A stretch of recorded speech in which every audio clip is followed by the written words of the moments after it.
Welcome to Energy Unplugged, the go-to podcast focusing on the global energy transition. My name is Christina Rentell and I'm Aurora's research lead for France and Iberia. And today I'm delighted to be joined by Carolina Neste, Sonnedix's head of operations for Iberia. Carolina has over 17 years of experience in the PV sector, starting in manufacturing before moving on to installation, commissioning, development of assets, before joining Sonnedix in 2017. So welcome, Carolina. Thanks for joining us. Thank you. So today we will be discussing the impact of negative prices and grid curtailment on the solar business case in Spain.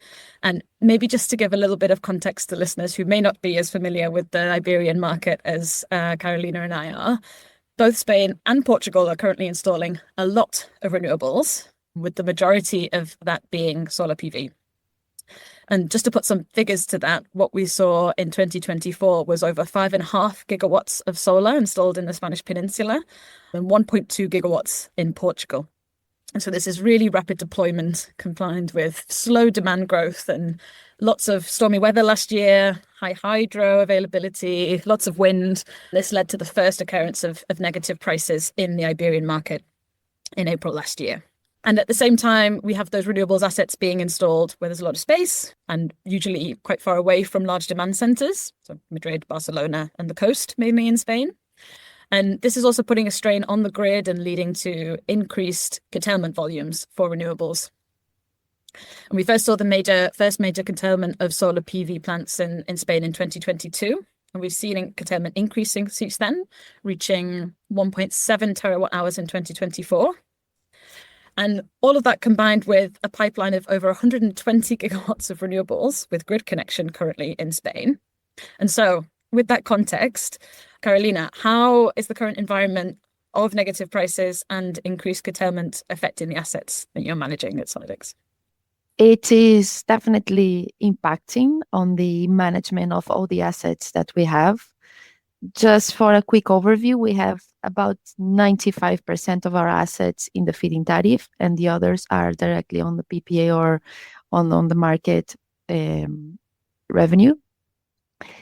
It's impacting on our way of, now we need to drive smarter ways of managing our assets. And now we are having to adapt to these new operations and financial strategies also, to go ahead of those challenges. The problem that we are mainly facing is that we need to smarter forecasting, something that was not done in the past on the curtailment integration. It's not easy to predict this curtailment integration because, as you said, since 2022 is becoming more and more impactful on the sites. But we need to be more specific on these curtailment predictions, not only for the energy purpose, but also for the financial planning. We need also to optimize dispatch strategies, adjusting productions dynamically to maximize these revenues. And we need to have better coordination on the grid management. We need to be more close to the system operators to anticipate and respond to these curtailments. We also need to upgrade on the technical side of this management, leveraging digitalization, automation, and flexible assets to enhance our efficiency. And also from a financial perspective, we need to better structure our PPAs and financial models. We need to explore these hybrid solutions to give more stability on the grid, and also tapping into new revenue streams, such as ancillary services or curtailment impacts that can come, and with agreements with market agents and how we sell the energy on the market, so on and so forth. So ultimately, the strategy is to stay agile, to use data smartly, and to make sure that the assets remain resilient and profitable despite these evolving market conditions.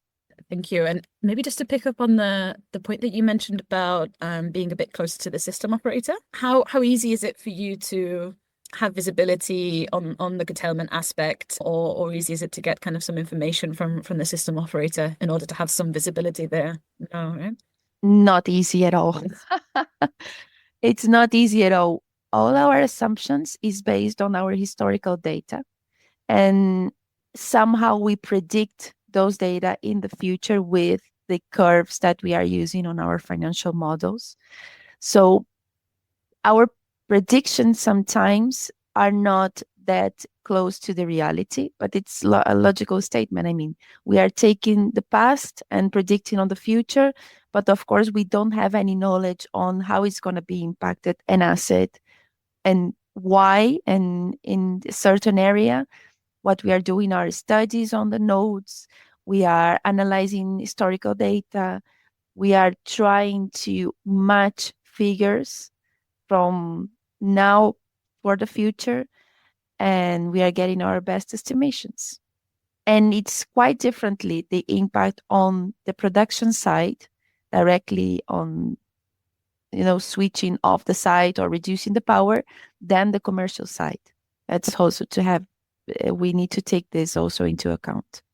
There is a lot of historical data available in Spain. It's obviously not the easiest to deal with, and to try and include into the forecast. Something we're looking into a lot at Aurora. So yeah, definitely understand the difficulties there. And you mentioned the financial strategy and maybe how this is impacting on financing. So I'd be interested to get your opinion. Are you seeing more requirements to include more detail on the forecast, not only internally, but also in relation to financings?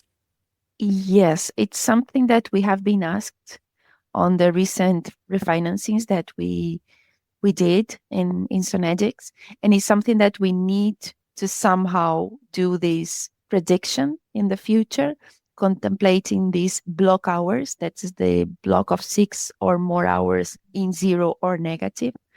Fortunately, as far as I am concerned, the decree is going to be implemented not to consider the negative hours, only the 0 hours in this block.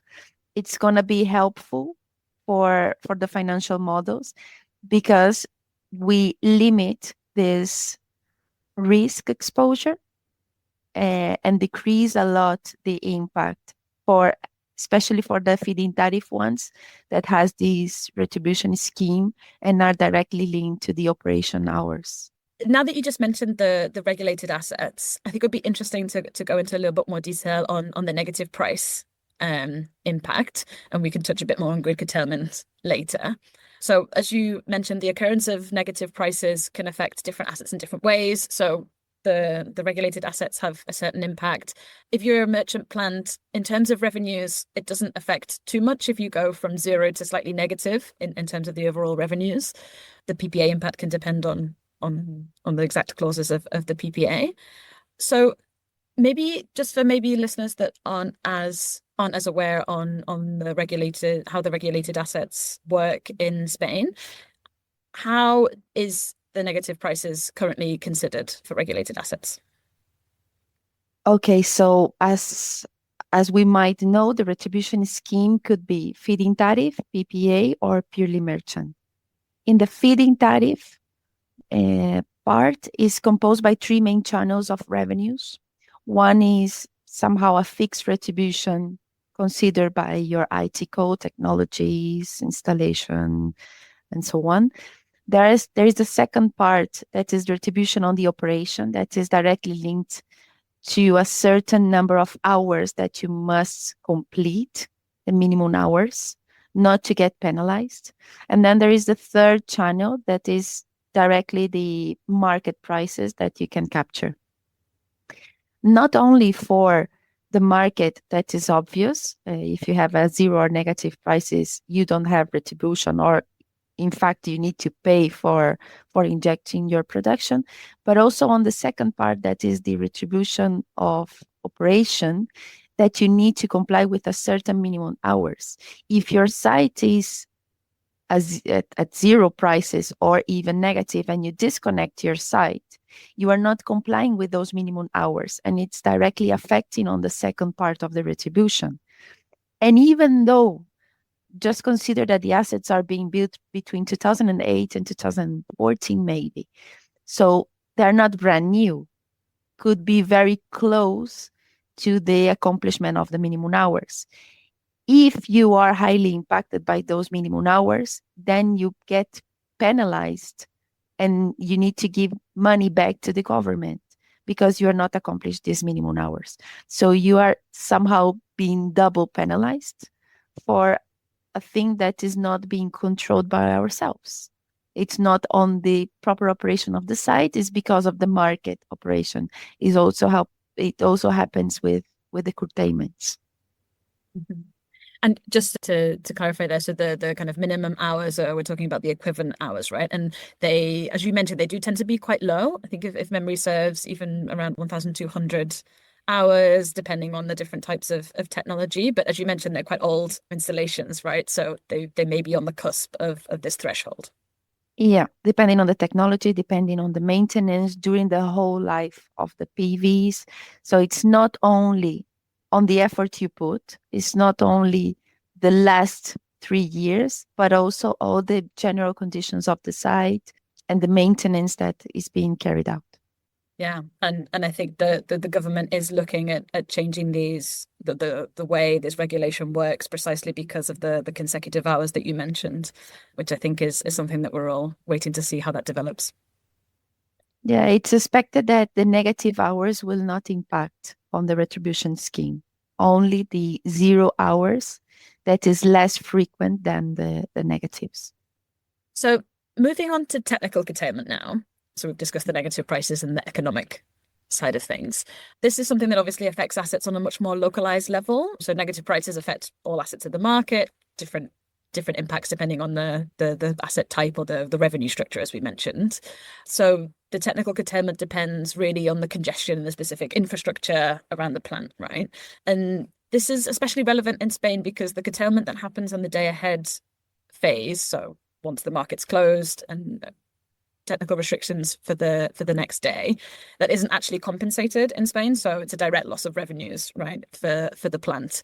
So are you seeing a lot of curtailment? Obviously, because it depends on the location for the plants. Obviously, with such a big portfolio and Sonnedix, I imagine that your assets are seeing some curtailment, but maybe it's not consistent across all of the assets. Indeed, there are areas with more relevant curtailments than others. In any case, it's increasing somehow depending on the area and not on areas that we were considering before. There are some areas with more issues of curtailments. We were doing some activities to mitigate these day ahead curtailments that is called the RT5 curtailments. And as you were mentioning, the day ahead curtailment is impacting not only on the retribution scheme, but also on the hours that you are producing. So it's reducing the number of hours that you are able to produce.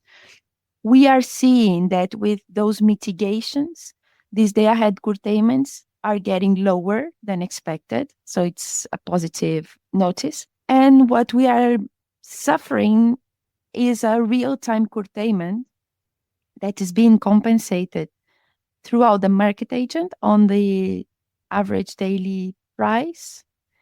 And also depending on the cases, these curtailments could be even positive depending on your PPA's considerations and clauses. So sometimes it's even positive, some specific real-time curtailments. But yes, you need to apply some mitigation measures, reach the agreement with your market agent, you need to install the SRAP systems, you need to do some points that helps you to mitigate these curtailments. And it's expected, at least is what they say, that by the time they improve the overall grid system in Iberia, these curtailments will be approximately 10-0. So it's something that we expect to come in the next years, but we need to specifically have this in mind when we do our predictions for the future.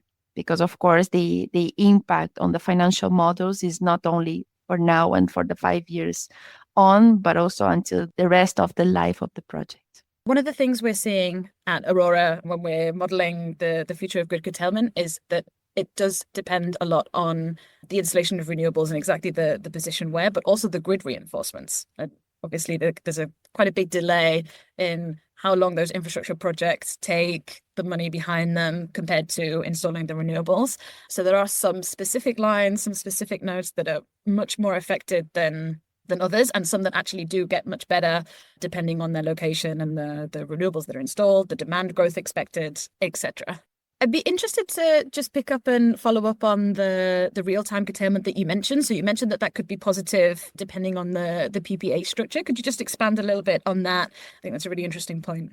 Depending on the settlements that you have on your PPA, sometimes if the ancillaries or the market price on these specific secondary markets are higher than the price that you have for the settlement, maybe it's an interesting thing to participate on these secondary markets to get higher price, and by the time you do the settlement, maybe you improve your revenues depending on the site and depending on the PPA clauses. As you know, there are different types of PPA, different clauses that may arise for the structure of the PPA.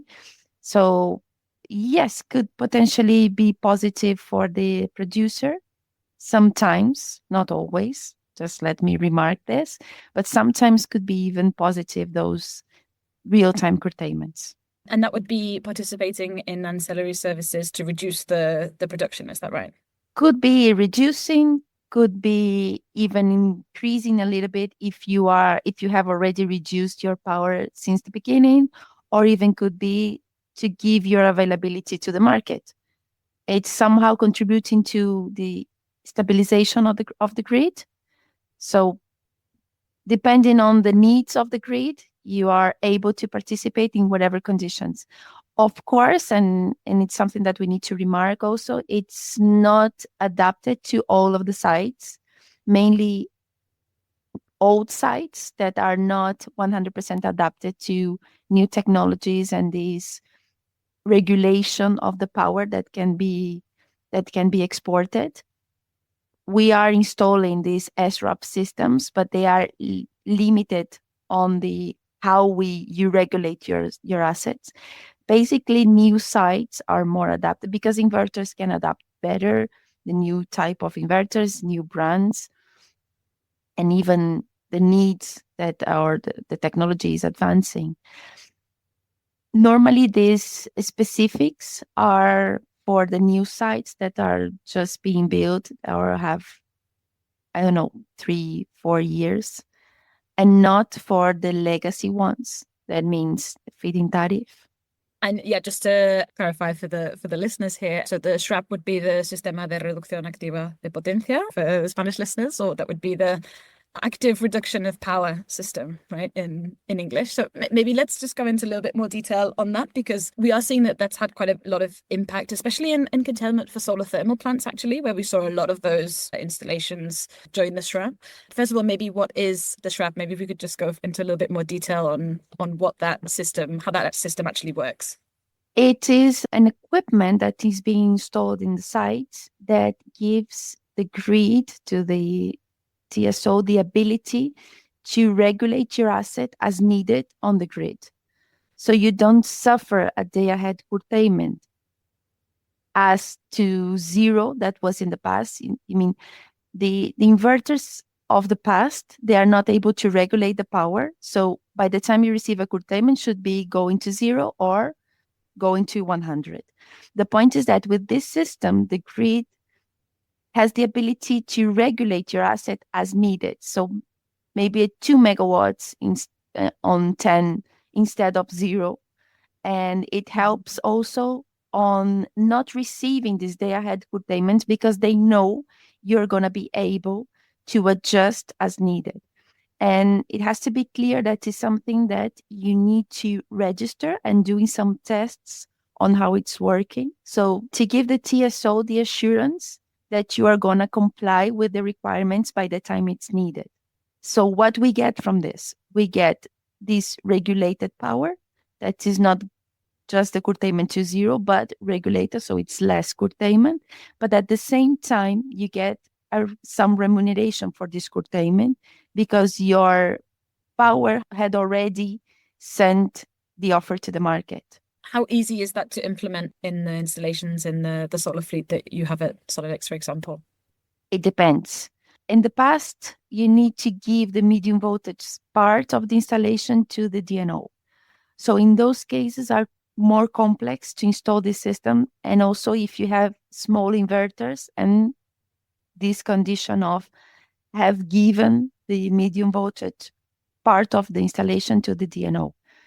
So in the cases where you have the ownership of the medium voltage side, it's easier because this is going to be installed on this part is a system. It's like a cell, a medium voltage cell that's going to be installed in this part. And also there are difficulties when you have small equipments, for example, inverters of 10, 3, or even 30 kilowatts. And so you don't have this possibility of regulation as a whole. So depending on the sites, you need to do some technical adaptations to comply with the requirements needed for the SRAP installation. Just consider that in the past, the sites with more number of curtailments were the ones over 5 megawatts. Now, as these ones had already the SRAP installed, the ones that are increasingly suffering this curtailment needs are the ones that are under 5 megawatts that could reach, for example, 1 megawatt. So now we need to redesign our systems to see if we can adapt this SRAP equipment. Yeah, and I think that's probably partially due to the way that the TSO is managing the curtailment in the priority in the order of priority that the installations are curtailed. So first of all, it's towards the contribution factor, where the larger installations have a larger contribution factor to the issue that they're trying to solve, if you like.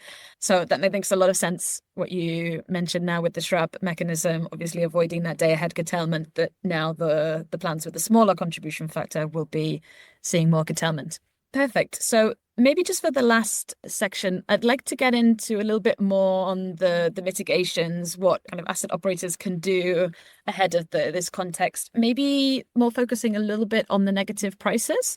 We talked a bit about the SRAP for the current installations. So thinking about maybe new investments, how can developers of assets think about mitigating the impact of negative prices potentially on PPAs?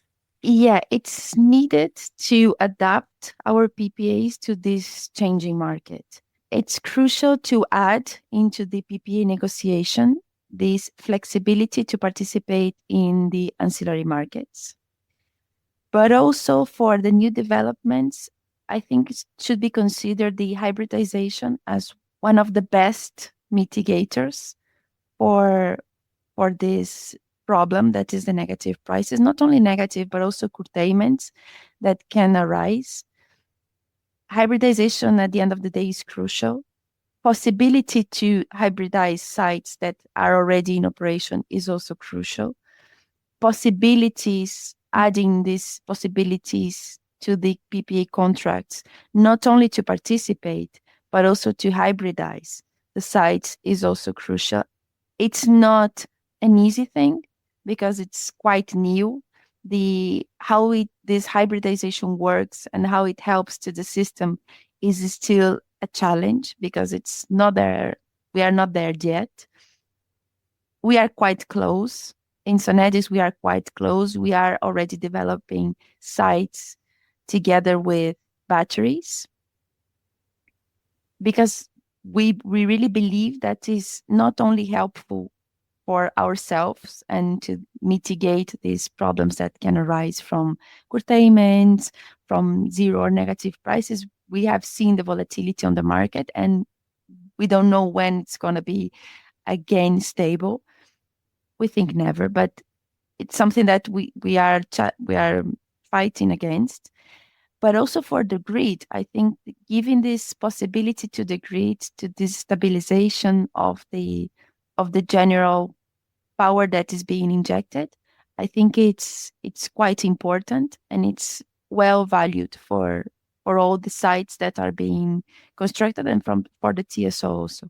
You mentioned the complementarity of batteries and renewable assets, and I think in Spain the way the prices are formed, the heavy solar system with lots of low price hours during the day. Obviously, batteries and the longer duration, the better. There's quite a lot of synergies there.